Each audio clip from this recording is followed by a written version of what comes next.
50,000 kilometre یہ محض ایک عدد نہیں، یہ وہ فاصلہ ہے جو زمین کے محیط کے 5ویں حصے سے بھی زیادہ بنتا ہے۔ اور آج یہی فیصلہ چین کے high speed rail network نے طے کر لیا ہے۔ ایک ایسے دنیا میں جہاں ترقی کے دعوے اکثر کاغذوں، پریس کانفرنسوں اور اعلانات تک محدود رہتے ہیں، وہاں چین نے اسٹیل کی پٹریوں، بجلی سے دوڑتی ٹرینوں اور منٹوں میں سمٹتے شہروں کے ذریعے یہ پیغام دیا ہے کہ 21ویں صدی کی اصل طاقت رفتار، منصوبہ بندی اور تسلسل میں ہے۔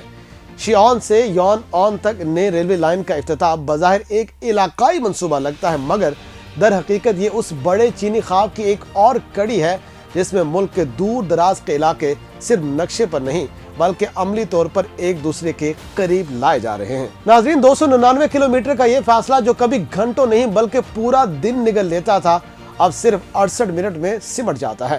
یہ وہ لمحہ ہے جب انسان وقت سے آگے نکل جاتا ہے اور ریاست یہ اعلان کرتی ہے کہ ترقی اب صرف دارالحکومتوں تک محدود نہیں رہے گی۔ C9309 نامی ٹرین جب 350 کلومیٹر فی گھنٹہ کی رفتار سے پٹری پر دوڑتی ہے تو وہ صرف مسافروں کو نہیں لے جا رہی ہوتی بلکہ وہ ایک نظریے، ایک سوچ اور ایک ماڈل کو آگے بڑھا رہی ہوتی ہے۔ یہ رفتار جاپان کی مشہور شنکانسن ٹرین سے بھی زیادہ ہے، وہ شنکانسن جو دہائیوں تک تیز رفتار ریل کا معیار سمجھی جاتی رہی۔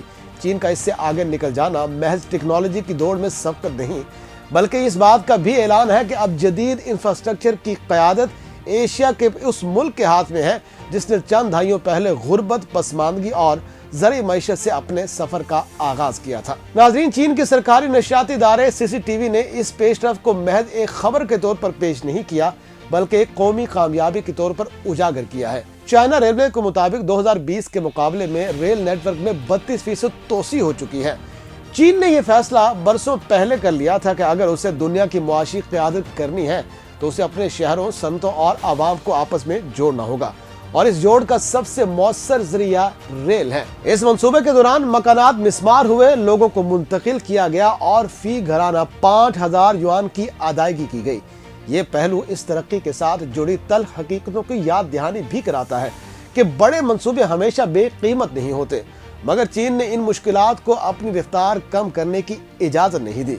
اس نے ریاستی طاقت، وسائل اور فیصلہ سازی کو یکجا کر کے وہ راستہ اپنایا جو اسے آج یہاں تک لے آیا ہے۔ اس ماڈل پر تنقید بھی ہوتی ہے، سوالات بھی اٹھتے ہیں، مگر نتیجہ پٹریوں پر دوڑتی ٹرینوں کی صورت میں سب کے سامنے ہے۔ یہ ریل نیٹ ورک محض شہروں کو نہیں جوڑ رہا، یہ معیشت کو نئی پہچان دے رہا ہے۔ تیز رفتار ریل کا مطلب یہ ہے کہ کاروبار اب ایک شہر تک محدود نہیں، مزدور، ماہرین، طلبہ اور تاجر روزانہ سینکڑوں کلومیٹر کا سفر بھی طے کر سکتے ہیں۔ ایک شہر میں رہ کر دوسرے شہر میں کام کرنا اب کوئی غیر معمولی بات نہیں رہی۔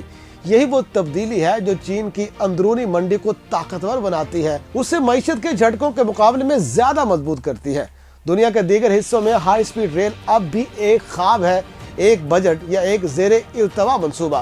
یورپ میں برلن میں ناشتہ اور کوپن ہینگن میں کھانے کے منصوبے اب تک کاغذوں میں گردش کر رہے ہیں۔ کہیں بجٹ کا مسئلہ ہے، کہیں سیاسی اختلافات، کہیں ماحولیاتی خدشات، جبکہ اس کے برعکس چین نے اختلافات کو اندرون خانہ نپٹایا، منصوبہ بنایا اور عمل درآمد کو ترجیح دی۔ یہی وجہ ہے کہ آج اس کے پاس دنیا کا سب سے بڑا اور سب سے تیز رفتار ریل نیٹ ورک موجود ہے۔ ناظرین، چین کے بیلٹ اینڈ روڈ انیشیٹو کے تحت دیگر ممالک میں بھی ریلوے منصوبوں کی مالی معاونت کی گئی ہے۔ اگرچہ اس سے کئی منصوبے تنازعات یا تعطل کا شکار بھی ہوئے، اس کے باوجود چین کے اندر جاری ریل انقلاب اس بات کا ثبوت ہے کہ کم از کم داخلی سطح پر یہ ماڈل نہ صرف کام کر رہا ہے بلکہ مسلسل پھیل بھی رہا ہے۔ یہ نیٹ ورک چین کے مغربی، وسطی اور شمالی علاقوں کے ساحلی صنعتی مراکز سے جوڑ دیتا ہے، جس سے علاقائی عدم توازن کم ہو رہا ہے۔ شیعان اور یون آن جیسے شہر تاریخی طور پر اہم ضرور تھے، مگر معاشی طور پر وہ بیجنگ، شنگھائی یا گوانگڈو کے برابر نہیں سمجھے جاتے۔ آج تیز رفتار ریل نے انہیں قومی دھارے میں شامل کر دیا ہے۔ سیاحت بڑھے گی، سرمایہ کاری آئے گی اور روزگار کے مواقع پیدا ہوں گے، اور مقامی آبادی خود کو مرکزی چین سے جڑا ہوا محسوس کرے گی۔ یہی وہ نفسیاتی تبدیلی ہے جو کسی بھی ملک کے استحکام کے لیے بنیادی حیثیت رکھتی ہے۔ 350 کلومیٹر فی گھنٹہ کی رفتار محض ایک تکنیکی کامیابی نہیں